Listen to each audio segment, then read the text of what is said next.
Fala galera, tudo bem com vocês? Espero que sim. Essa é a nossa última aula da série de 3 aulas a respeito do PSS técnico. Nessa aula, nós vamos transformar o conteúdo das duas revisões anteriores em decisões de prova. Isso aí. As questões são autorais e adaptadas, dos padrões observados nas provas oficiais da FGV de 2023, 2024 e 2025. O objetivo não é decorar gabaritos, tá? Vamos reconhecer como a banca monta casos, usa palavras absolutas, combina conceitos e exige cálculos curtos.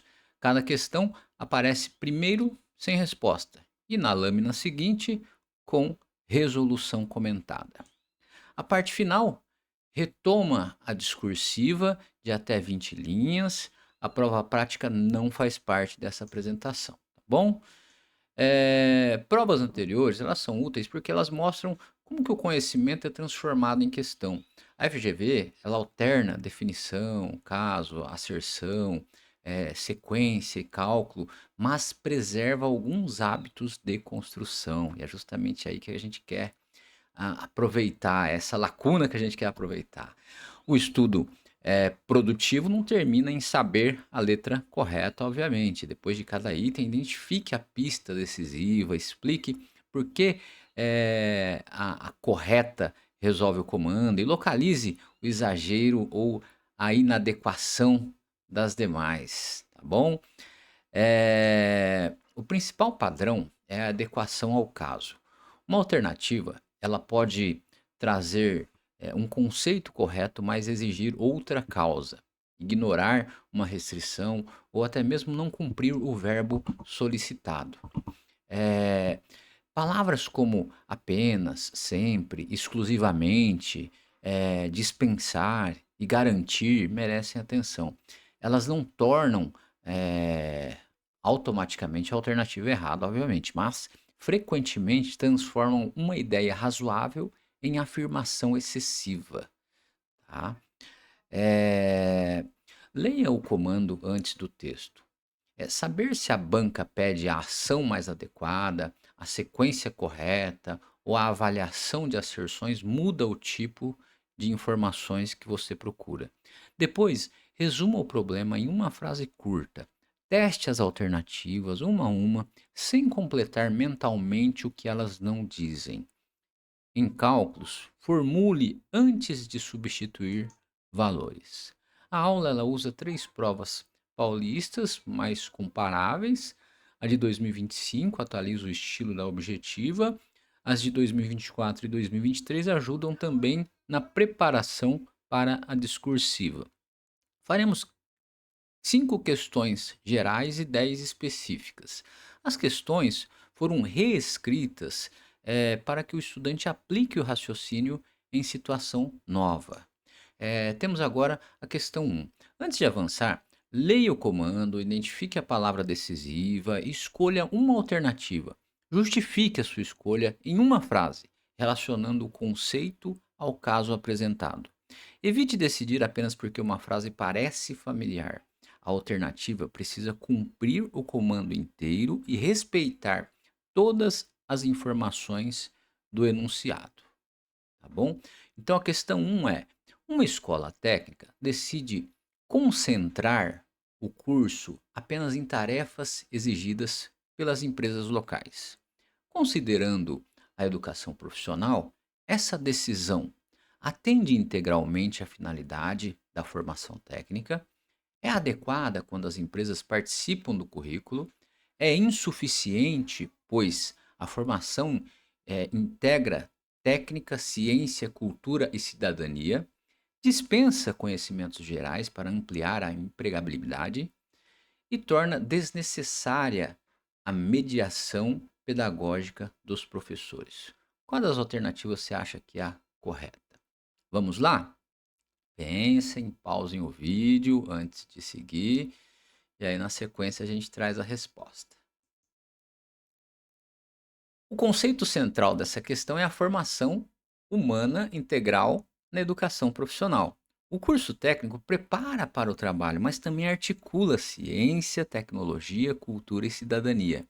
Isso permite que o estudante execute atividades, compreenda processos, tome decisões e continue aprendendo diante das mudanças profissionais.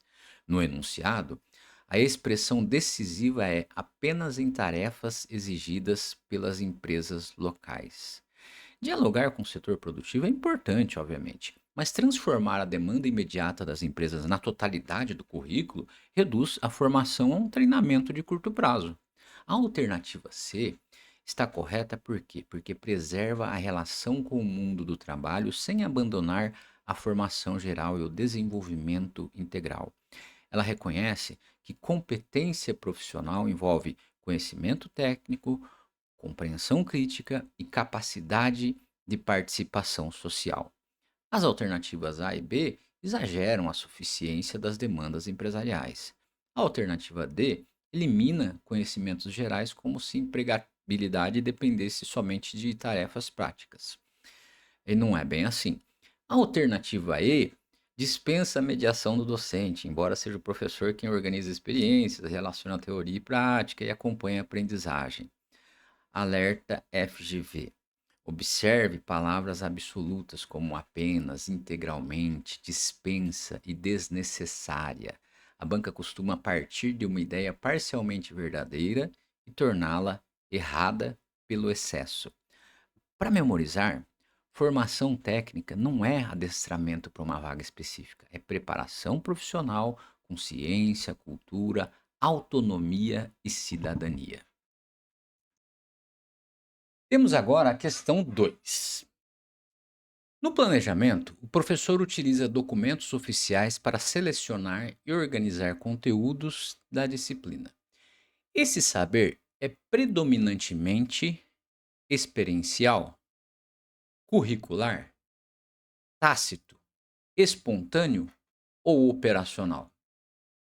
Antes de avançar, leia o comando, identifique a palavra decisiva e escolha uma alternativa. Justifique sua escolha em uma frase, relacionando o conceito ao caso apresentado. Evite decidir apenas porque a frase parece familiar. A alternativa ela precisa cumprir o comando inteiro e respeitar todas as informações do enunciado. Bom, vamos lá então? É, O conceito central é a classificação dos saberes docentes.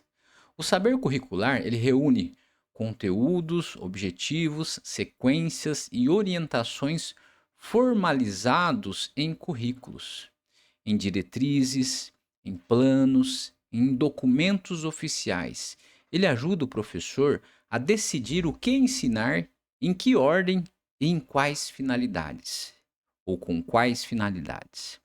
O enunciado informa que o professor utiliza documentos oficiais para selecionar e organizar conteúdos. A origem do saber está explícita.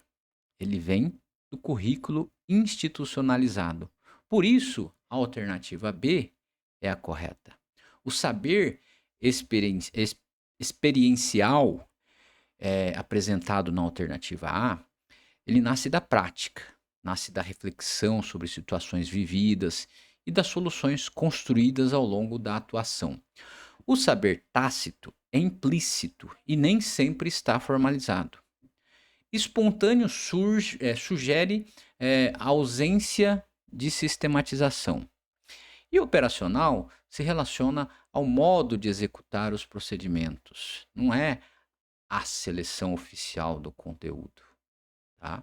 Então, quando a questão pedir o saber predominante, procure duas pistas: de onde esse saber vem e qual função ele desempenha.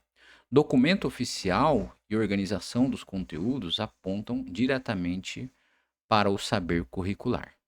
Para memorizar, currículo orienta o conteúdo, experiência transforma a prática. Conhecimento científico oferece fundamentos sistematizados. Eles se complementam, mas o caso define qual predomina. Essa foi a palavra-chave. Temos agora a questão 3. Uma atividade combina texto, infográfico, vídeo e produção digital relacionada à realidade cultural dos estudantes. Ela exemplifica padronização das linguagens escolares, repetição de código exclusivamente verbais, substituição do conhecimento técnico pela comunicação, multiletramentos em contextos sociais e culturais, abandono da escrita em favor de recursos digitais. Vamos lá. Então, da mesma forma, antes de avançar, leia o comando. Uma atividade combina texto, infográfico, vídeo e produção digital relacionado à realidade cultural dos estudantes. Ela exemplifica. Tá? Então, identifique a palavra decisiva e escolha uma alternativa. Justifique sua escolha em uma frase, relacionando o conceito ao caso apresentado. Pensem aí, pausem se necessário e vamos para a solução. O conceito central é o multiletramento, tá? O conceito central é o de multiletramentos, tá? Ele considera ao mesmo tempo a diversidade de linguagens e a diversidade social e cultural. Eh, Ler e produzir sentidos hoje envolve texto escrito, imagem, som, vídeo, infográfico, hipertexto e recursos digitais. A questão combina texto, infográfico, vídeo e produção digital e ainda relaciona a atividade à realidade cultural dos estudantes. Essas duas pistas levam à alternativa D. Diferentes modos de comunicação são utilizados em um contexto social concreto. Perceberam? A alternativa A fala em padronização, justamente o contrário da diversidade. A alternativa B restringe a atividade ao código verbal. A alternativa C afirma que a comunicação substituiria o conhecimento técnico, o que não ocorre, obviamente. A alternativa E confunde integração com abandono da escrita. Então, muitos distratores usam a lógica da substituição. Quando o conceito verdadeiro propõe integração, a alternativa errada costuma dizer que uma linguagem elimina outra ou que a tecnologia elimina o conteúdo. Para memorizar, multiletramentos significam compreender e produzir sentidos com diferentes linguagens, diferentes tecnologias e referências culturais, mantendo o quê? A intencionalidade pedagógica e o rigor. Muito bem, vamos então para a questão 4. Em uma proposta de ensino híbrido, a prática mais coerente é substituir completamente os encontros presenciais, usar plataforma digital sem acompanhamento docente, integrar espaços, tempos e recursos considerando necessidades dos estudantes, aplicar a mesma tarefa a todos no mesmo ritmo e percurso, limitar a avaliação a testes automáticos online. Então vamos lá. Leia o comando, identifique a palavra decisiva e escolha a alternativa. Justifique essa escolha. Tá? Justifique em uma frase relacionando o conceito ao caso apresentado. Pausem, pensem e já continuamos. O conceito central é ensino híbrido como integração planejada. Não se trata apenas de alternar aula presencial e atividade online. O professor ele combina tempos, espaços, recursos e formas de interação para quê? Para avançar objetivos de aprendizagem e atender necessidades dos estudantes. A alternativa C está correta porque apresenta a integração e considera as necessidades da turma. A tecnologia pode apoiar acompanhamento, personalização, colaboração e acesso a diferentes materiais, mas continua subordinada à intenção pedagógica. A alternativa A descreve substituição completa do presencial, que pode caracterizar educação à distância, mas não define por si só o ensino híbrido. A alternativa B elimina o acompanhamento docente. A alternativa D impõe o mesmo ritmo e percurso a todos. A alternativa E reduz a avaliação a testes automáticos. Então, colocar uma tarefa em uma plataforma não transforma automaticamente a proposta em híbrida. Procure integração, complementaridade, acompanhamento e adequação ao objetivo. Para memorizar, no ensino híbrido, presencial e digital não competem, eles se complementam sob mediação docente e com evidências de aprendizagem. Muito bem. Temos agora a questão 5. Após explicar um conceito, o professor pergunta: todos entenderam? E segue a aula.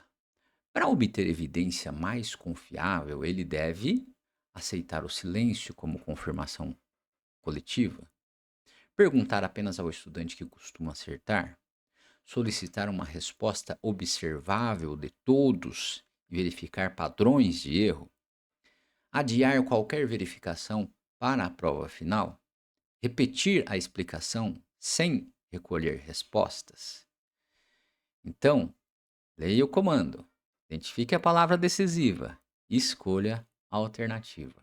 Justifique essa escolha em uma frase relacionando o conceito ao caso apresentado. Pausem se for necessário e vamos para a solução. O conceito central é a avaliação formativa. Ela recolhe evidências durante o processo para que o professor e estudante compreendam o que já foi aprendido. Quais dificuldades permanecem e qual deve ser a próxima ação? Perguntar se todos entenderam produz evidência fraca. Muitos estudantes permanecem em silêncio, concordam por constrangimento ou ainda não conseguem perceber a própria dificuldade. A alternativa C propõe uma resposta observável de todos e a análise dos padrões de erro. A alternativa A interpreta silêncio como confirmação. A alternativa B consulta apenas quem costuma acertar e cria uma amostra pouco representativa. A alternativa D deixa a verificação para o final, quando já há menos oportunidade de intervenção. E a alternativa E repete a explicação sem descobrir a origem da dificuldade e se é que ela existe, né? Então, uma resposta observável, ela pode ser uma frase curta, uma solução individual, uma escolha justificada, uma enquete ou um exemplo criado pelo próprio estudante. O importante é que a evidência permita decidir se a turma pode ou precisa, eh, pode avançar ou precisa de uma outra abordagem, de uma outra explicação, de uma explicação complementar, tá? A avaliação formativa, ela não é ausência de rigor, nem simples aplicação de prova. Seu traço decisivo é usar evidências para quê? Para ajustar o ensino e favorecer a aprendizagem. Temos agora a questão 6, e ela diz o seguinte: uma equipe tem uma ideia criativa para um aplicativo, mas ainda não investigou clientes, custos ou operação.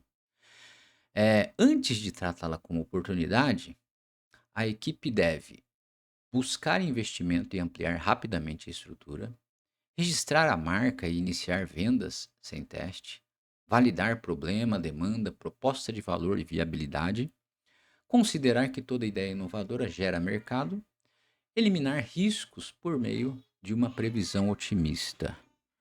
Bom, galera, eu acho que aqui não tá difícil, né? Mas vamos lá. Identifique a palavra decisiva aí, né? Eh, Justifique a sua escolha em uma frase relacionando o conceito ao caso apresentado, tá?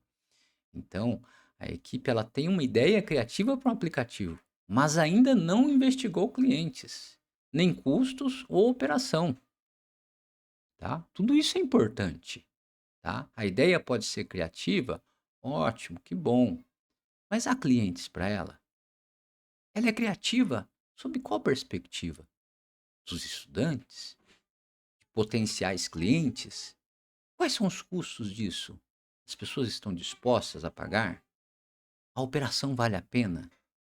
Né? Então, tudo isso tem que ser analisado antes de decidir qual que é a resposta certa, ou até mesmo se é viável a implementação do, do aplicativo, tá bom? O conceito central é a diferença entre ideia e oportunidade. A ideia descreve uma possibilidade de solução.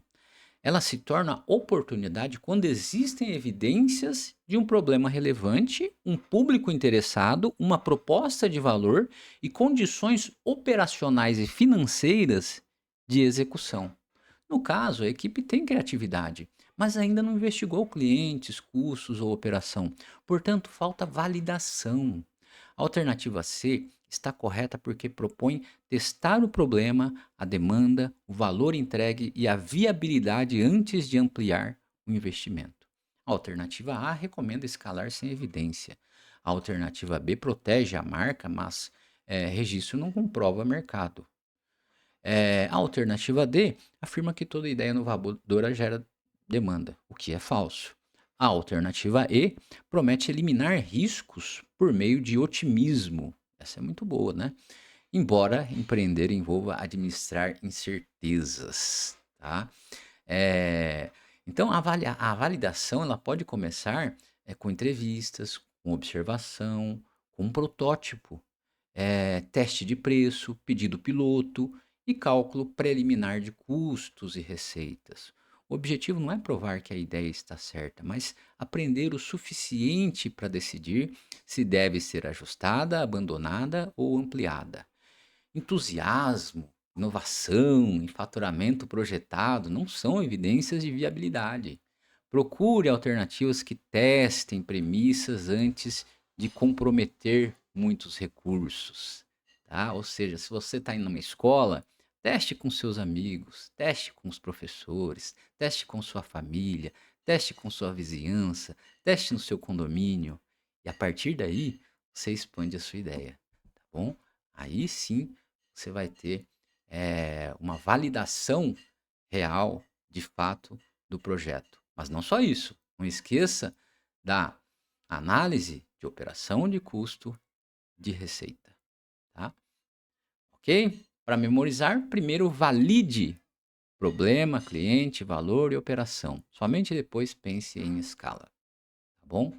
Senão você acaba escalando o prejuízo. Pois é.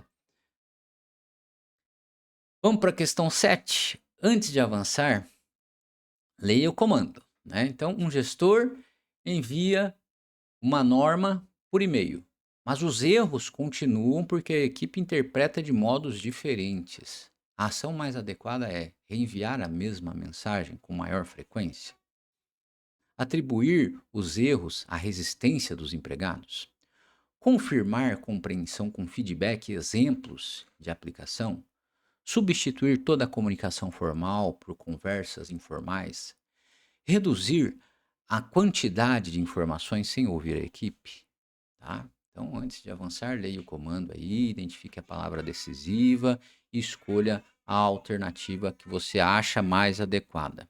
Justifique a sua escolha em uma frase relacionando o conceito ao caso apresentado.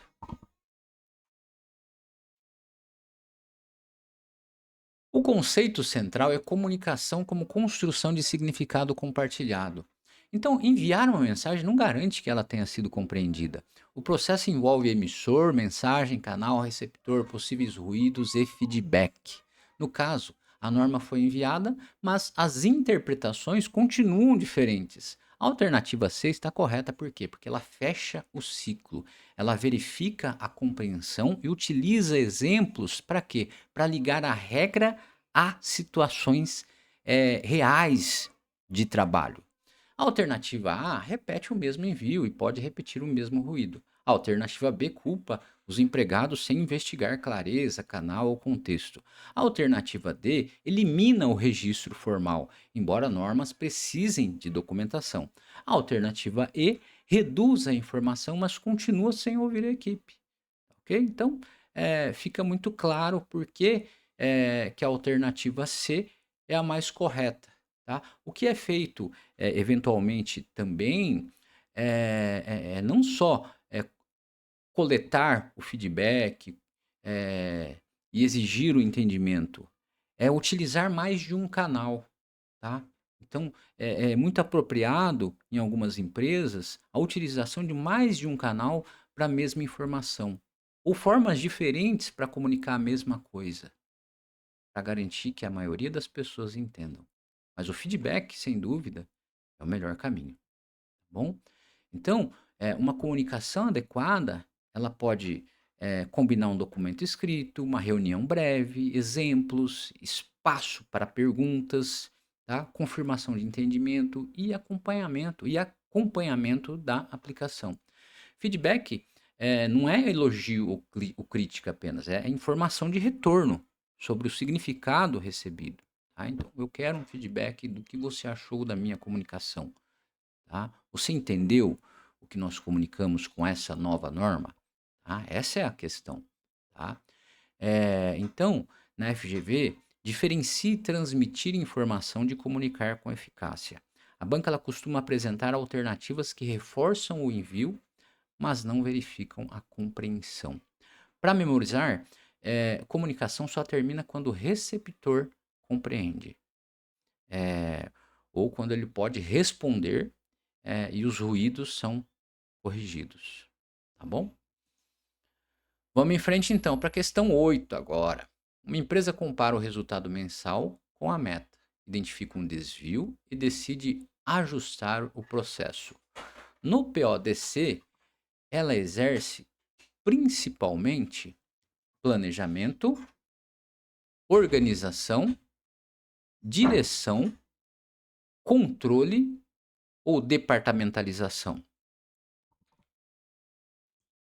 Então vamos lá, antes de avançar, verifique o comando, identifique a palavra decisiva e escolha a alternativa que você acha mais adequada. Não só isso, justifique essa escolha, tá? Escolha uma frase, tá? Eh relacionando o quê? O conceito com, o caso apresentado, tá bom? Então uma empresa compara o resultado mensal com a meta, identifica um desvio e decide ajustar o processo. No PODC, ela exerce principalmente o quê? O que ela está exercendo? O conceito central é o processo administrativo PODC. Planejar, organizar, dirigir e controlar. Planejar define objetivos e caminhos. Organizar distribui recursos e responsabilidades. Dirigir mobiliza pessoas. Controlar compara o desempenho com o padrão e orienta correções. As palavras meta, comparar, desvio e ajustar identificam a função de controle. Por isso, a alternativa D é a correta. O controle recebe o resultado, confronta com o que foi planejado, investiga diferenças e alimenta uma nova decisão. A alternativa A seria adequada se a empresa estivesse definindo objetivos e ações futuras. A alternativa B se relacionaria à distribuição de tarefas e recursos. A alternativa C envolveria liderança, comunicação e motivação. Departamentalização é uma forma de estruturar a organização e não é uma função do PODC. Tá? Então, controle não significa somente vigiar ou punir pessoas. Ele inclui indicadores, padrões, medição, comparação, análise de causas e ação corretiva ou preventiva. Tá? Então, localize o verbo principal do caso. Definir aponta para planejamento. Distribuir para organização. Mobilizar para direção. Comparar, corrigir para controle. Tá bom?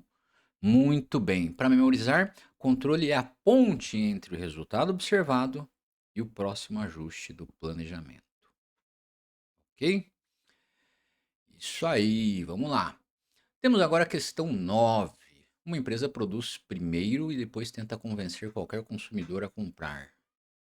Para adotar orientação de marketing, ela deve aumentar a promoção sem alterar a oferta, concentrar decisões apenas na capacidade da fábrica, partir do mercado-alvo, compreender necessidades, entregar valor coordenadamente, reduzir preços de todos os produtos independentemente da margem, transferir toda a responsabilidade pelo resultado à equipe de vendas.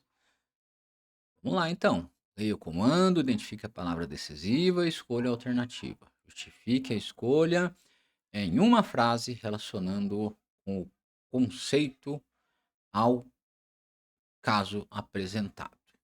Tá bom? O conceito central é a orientação de marketing. Nessa perspectiva, a organização identifica o mercado-alvo, compreende necessidades e desejos e coordena suas decisões para quê? Para criar, comunicar e entregar valor de forma sustentável. O caso descreve uma orientação de vendas. Primeiro a empresa produz e depois tenta persuadir qualquer consumidor. A alternativa C corrige essa lógica ao começar pelo público e integrar as decisões da organização. A alternativa A aumenta apenas a promoção e mantém a oferta inalterada. A alternativa B parte da capacidade da fábrica, característica de orientação para produção, tá? Não vem ao caso. Então, a alternativa D reduz preços sem analisar margem. Isso é complicado, né? Além disso, ela não analisa posicionamento ou percepção de valor. A alternativa E, ela trata marketing como responsabilidade exclusiva dos vendedores. Então, produto, preço, praça e promoção precisam ser coerentes com o segmento escolhido e com o posicionamento pretendido. Marketing não é somente propaganda, envolve análise de mercado, coordenação da entrega e a busca pelo valor que pretende se inserir no produto ou serviço, tá bom? Então observe de onde parte a decisão. Se começa no produto, pronto e busca empurrá-lo ao consumidor, predomina vendas. Se começa no mercado-alvo e nas necessidades, predomina marketing. Para memorizar, orientação de marketing começa no cliente e termina em valor para o cliente e resultado sustentável para a organização. Vamos agora à questão 10. Antes de avançar, leia o comando, identifique a palavra decisiva e escolha a alternativa que você acha mais adequada. Uma organização enfrenta defeito recorrente. Na etapa planejar do PDCA, a equipe deve padronizar imediatamente qualquer solução disponível, definir o problema, investigar causas, estabelecer meta e plano de ação, executar em toda a empresa antes de testar, comparar resultados sem definir indicador, substituir prevenção por inspeção final. Vamos lá? Pausem aí se necessário e retornem aqui para a resposta. O conceito central é o ciclo PDCA. Então, planejar, executar, verificar e agir. Tá? Na etapa planejar, a equipe define claramente o problema, recolhe dados, investiga causas, estabelece meta, indicador, responsabilidades, prazo e plano de ação. A alternativa B reúne exatamente essas atividades. E, por isso, é a correta. O defeito é recorrente.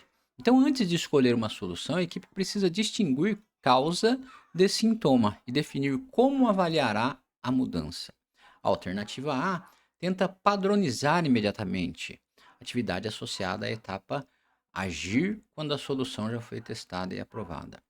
A alternativa C executa em toda a empresa antes do teste. A alternativa D compara resultados sem indicador previamente definido.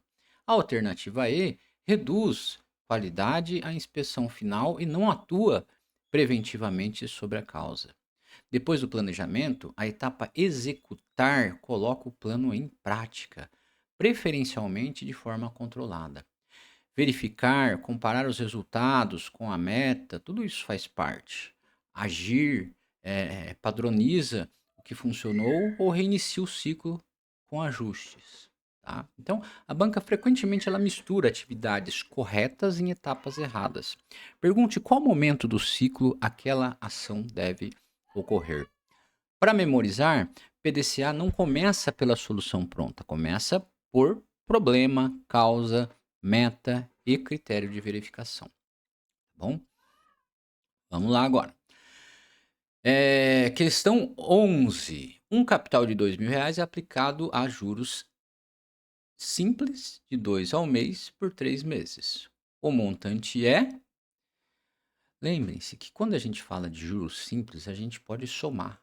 A gente não está falando de juros compostos. Juros compostos é o juro sobre o valor com juro. O juro simples é a soma dos juros, tá? Então, o conceito geral é juros simples. Nesse regime, a taxa incide sobre juro, sempre sobre o capital inicial. Portanto, o valor do juro produzido em cada período permanece constante. Os dados são capital de R$ 2.000, taxa de 2% ao mês e prazo de 3 meses. Então, transformamos 2% em 0,02. A fórmula é J igual a C vezes I vezes T. Tá? Podemos calcular isso sem calculadora. 2% de 2.000 corresponde a R$ 40, porque 1% de 2.000 é 20. Em 3 meses, teremos 3 parcelas iguais de R$ 40. 40 mais 40 mais 40, totalizando R$ 120 de juros. Tá? O montante é capital mais juros. 2.000 mais 120, igual a R$ 2.120. Assim, a alternativa B é a correta. A alternativa C, com R$ 2.122,42, aproxima-se da capitalização composta, na qual os juros passam a incidir sobre valores acumulados. As demais alternativas decorrem de erros de taxa, prazo ou soma. Antes do cálculo, confirme o regime e verifique se taxa e prazo estão na mesma unidade. Aqui ambos estão em meses. Para memorizar, juros simples, calcule o juros sobre o capital inicial e só depois some ao capital para encontrar o montante. Temos agora a questão 12. Antes de avançar, leia o comando, identifique a palavra decisiva e escolha a alternativa. Justifique sua escolha em uma frase. Um produto é vendido por R$ 80, tem custo variável unitário de 50 e custos fixos de R$ 6.000. O ponto de equilíbrio em unidades é. Vamos lá, vamos calcular. O conceito central é ponto de equilíbrio. Ele representa o quê? A quantidade vendida em que a receita total cobre os custos variáveis e os custos fixos. Nesse ponto, o resultado é zero. Ainda não há lucro, mas também não há prejuízo. Primeiro, calculamos a margem de contribuição unitária. O preço é R$ 80 e o custo variável unitário é de R$ 50. Então, 80 menos 50 é igual a R$ 30. Cada unidade vendida, portanto, contribui com R$ 30 para cobrir os custos fixos. Depois dividimos o custo fixo pela margem unitária, 6.000 dividido por 30. Podemos simplificar retirando um zero. 600 dividido por 3 é igual a 200 unidades. A alternativa C está correta. Podemos conferir o resultado? Como? Com 200 unidades, a receita é R$ 16.000. O custo variável é de R$ 10.000. A diferença é de R$ 6.000, exatamente o valor dos custos fixos. Os distratores, eles costumam dividir o custo fixo pelo preço ou pelo custo variável, ignorando que somente a margem de contribuição está disponível para cobrir o custo fixo. Calcule primeiro o preço menos custo variável. Não use o preço inteiro como denominador do ponto de equilíbrio. Para memorizar, margem unitária primeiro, custo fixo dividido pela margem depois, tá bom? Temos agora a questão 13. Então, antes de avançar, a mesma ideia, tá? A questão diz o seguinte: uma empresa possui ativo circulante de 120 mil e passivo circulante de 80 mil. Sua liquidez corrente é muito bem. Qual que é a liquidez corrente dessa empresa? O conceito central é liquidez corrente. Esse índice ele compara os recursos realizáveis no curto prazo, registrados no ativo circulante, com as obrigações que vencem no curto prazo, registradas no passivo circulante. A fórmula é ativo circulante dividido pelo passivo circulante. Substituindo os valores, temos 120 mil dividido por 80 mil. A unidade mil aparece nos dois termos e pode ser simplificada, restando 120 dividido por 80. Dividindo ambos por 40, obtemos 3 dividido por 2, que é igual a 1,5. Portanto, a alternativa D está correta. A interpretação é: para cada R$ 1 de obrigação de custo, a empresa apresenta R$ 1,50 em ativos circulantes. A alternativa A, 0,77, resulta da inversão entre passivo e ativo. As demais refletem erros de divisão ou de leitura decimal. Um índice acima de 1 sugere cobertura contábil, mas não prova sozinho boa saúde financeira. É necessário observar qualidade dos estoques, possibilidade de inadimplência, prazo de recebimento e pagamento, além das características do setor. Então, escreva a fórmula antes de substituir os valores. Para quê? Para não inverter numerador e denominador. Para memorizar, primeiro calcule a razão correta, depois interprete o resultado no contexto da empresa. Muito bem? Muito bem. Vamos lá então. Questão 14. Uma organização divulga vagas em diversos canais e depois compara candidatos com requisitos do cargo. As etapas são, respectivamente, seleção e recrutamento, recrutamento e seleção, treinamento e desenvolvimento, avaliação e desligamento, controle e direção. Para quem é da área de gestão de recursos humanos, essa está muito fácil, né, galera? Vamos lá. O conceito central é a diferença entre recrutamento e seleção. Recrutamento é o conjunto de ações utilizadas para quê? Para divulgar a oportunidade e formar um grupo de candidatos. Seleção é o processo de comparar as pessoas com os requisitos e critérios relacionados ao trabalho. No enunciado, primeiro, a organização divulga as vagas em diversos canais. Essa atividade corresponde ao recrutamento. Depois, compara candidatos com os requisitos do cargo, caracterizando a seleção. Portanto, a alternativa B está correta. A alternativa A inverte a ordem dos processos, treinamento e desenvolvimento. Aliás, a alternativa A é, é seleção e recrutamento, né? Ela fala o contrário, né? Então não é isso, tá? Legal? Treinamento e desenvolvimento também não tem nada a ver, né? Porque você não quer treinar, você quer, né, buscar novas pessoas para ocupar as vagas abertas, né? Então, treinamento e desenvolvimento, apresentados na alternativa C, ocorrem para ampliar conhecimentos e competências, geralmente após a contratação, né? Então, depois de passar pelo recrutamento e seleção, aí sim vem o treinamento e desenvolvimento. Lembrando que treinamento é para uma função específica. Desenvolvimento é uma visão de longo prazo, você está pensando lá na frente. Eu quero que esse cara opere essa máquina a partir do mês que vem. Então você vai fazer um treinamento com ele. Eu quero que essa pessoa seja a minha líder de equipe a partir do ano que vem. Então você vai fazer um desenvolvimento com ele, tá bom? É isso aí, galera. O que mais? Avaliação e desligamento não descrevem o caso. Controle e direção pertencem ao processo administrativo e não nomeiam as etapas de ingresso, tá? Então, recrutamento pode ser interno, externo ou misto, tá? A seleção ela pode utilizar a análise curricular, entrevistas, testes e situações práticas, desde que os critérios sejam pertinentes ao cargo, consistentes e respeitem a legislação e a diversidade. A banca costuma descrever a atividade sem mencionar seu nome. Transforme o caso em verbos. Divulgar e atrair indicam recrutamento. Comparar e escolher indicam seleção. Você está selecionando os que foram recrutados. Para memorizar, recrutamento constrói o conjunto de candidatos, seleção decide quem apresenta melhor aderência aos critérios do trabalho. Tá legal? Agora temos a questão 15.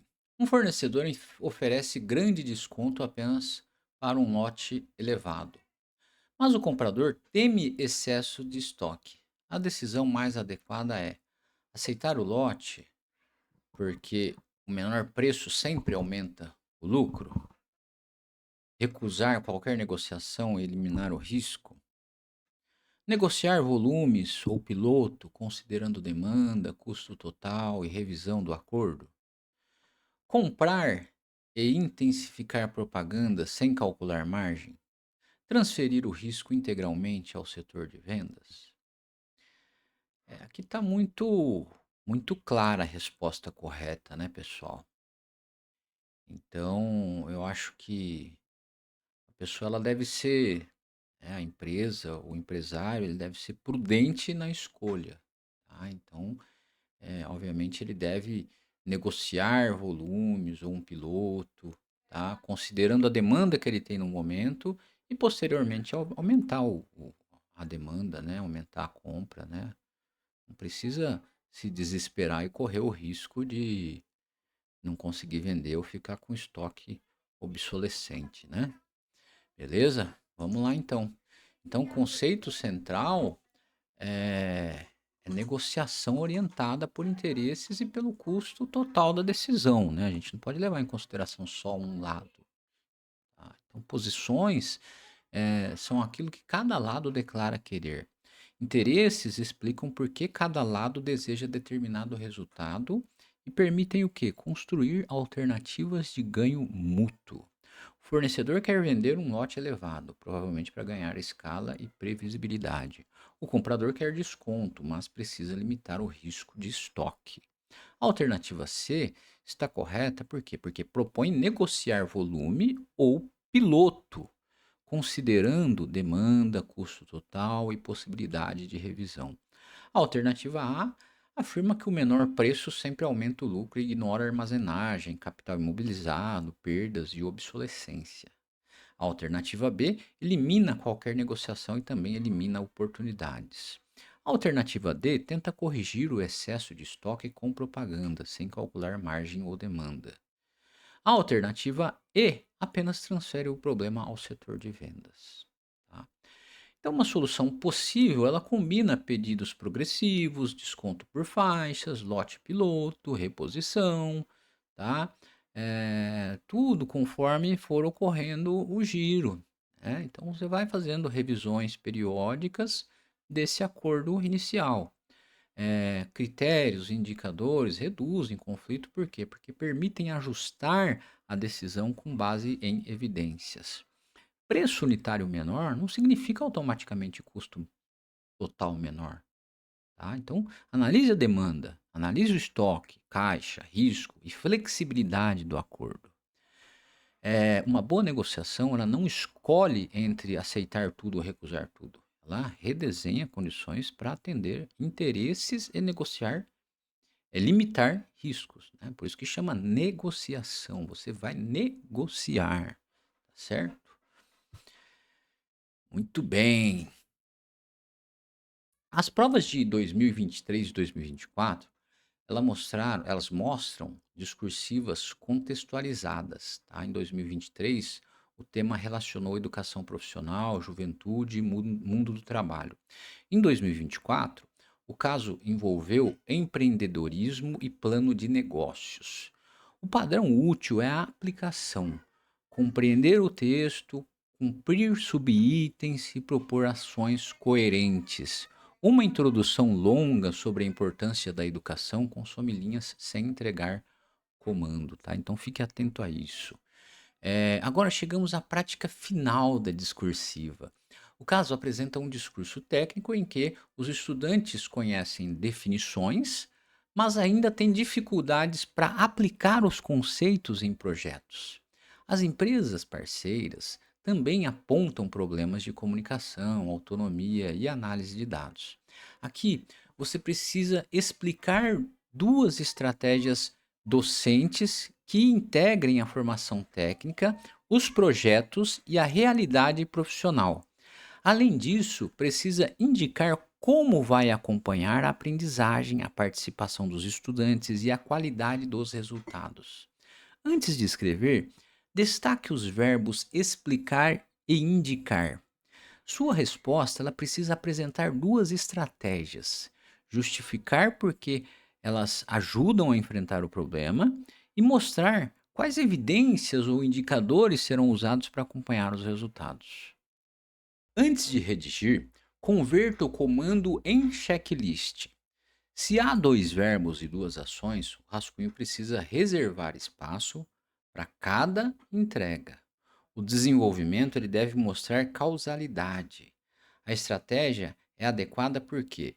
Porque atua sobre determinada dificuldade e gera uma evidência observável. Conceito sem aplicação vira enumeração. Uma estrutura possível tem quatro parágrafos. No primeiro, apresente a tese e deixe claro qual é o problema central. No segundo, descreva a primeira estratégia, por exemplo, um projeto, uma situação problema, com papéis, produto e critérios definidos. No terceiro, apresente a segunda estratégia, incluindo análise de dados, feedback e revisão do produto. No quarto, explique como acompanhará a aprendizagem e retome a finalidade formativa. Mas atenção, esses quatro parágrafos precisam formar uma única resposta.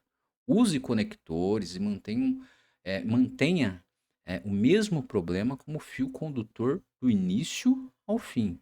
O texto ele deve mostrar a relação entre problema, ação, justificativa e evidência, e não apenas apresentar uma lista de conceitos separados. Ok? Modelo possível. A dificuldade central está em transferir conceitos para decisões profissionais.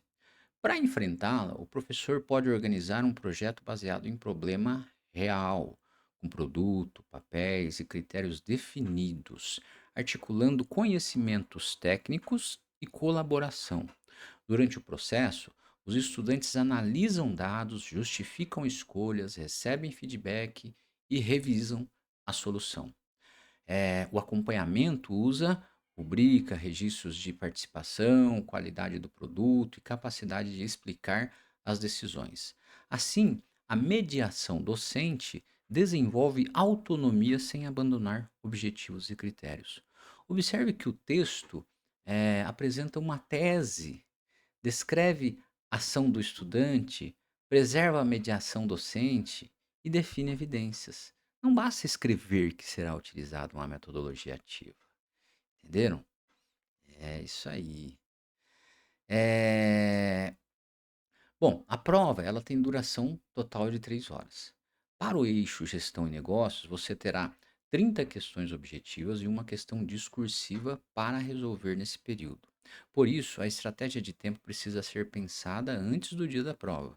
Uma possibilidade é fazer primeiro uma passagem pelas objetivas de decisão rápida, tá? Marcar as questões mais longas ou os cálculos para retornar depois e proteger um bloco de tempo para planejar e escrever a discursiva, tá? Então lembre-se, uma única questão objetiva não pode consumir 10 ou 15 minutos do seu tempo. No final, reserve alguns minutos para conferir o cartão de resposta. A discursiva, as unidades dos cálculos, e se alguma questão ficou em branco, tudo isso deve ser, né, observado lá no final. O melhor fracionamento depende do seu ritmo, tá? Mas a discursiva não deve ficar para o tempo que sobrar, tá? Porque ela vale muitos pontos, né? Então chegamos ao final da nossa revisão. Se você tiver que guardar alguma ideia dessa aula, guarde esta. Na FGV, conhecer o conceito é importante, mas não é suficiente. Você precisa entender o que a questão está pedindo e aplicar esse conceito corretamente ao contexto apresentado. Por isso, comece sempre pelo comando. Identifique o verbo principal e pergunte: o que exatamente a banca quer que eu faça? Depois, separe o problema, a causa, as possíveis ações, as restrições e, quando houver, o indicador que permite avaliar o resultado. Nas alternativas, tenha cuidado especialmente com palavras como sempre, apenas, exclusivamente, garante e dispensa. Muitas vezes, a FGV apresenta uma ideia parcialmente correta e transforma essa ideia em uma alternativa errada por causa de um exagero. Nos cálculos, organize os dados, confira a unidade, escreva a fórmula e só depois faça a conta. Na discursiva, lembre-se de que cada verbo do comando representa uma tarefa que precisa aparecer claramente na sua resposta. Quando você errar uma questão durante a revisão, tente descobrir o porquê. Tá? Foi falta de conhecimento, leitura apressada, erro de cálculo, unidade, uma pegadinha da alternativa, ou gestão do tempo. Tá? Essa identificação mostra exatamente o que ainda precisa ser corrigido. No dia da prova, pense em 3 palavras: conceito, contexto e comando. A melhor resposta será aquela que reúne os 3. Desejo muito boa sorte para todos. Fico à disposição para dúvidas e sugestões.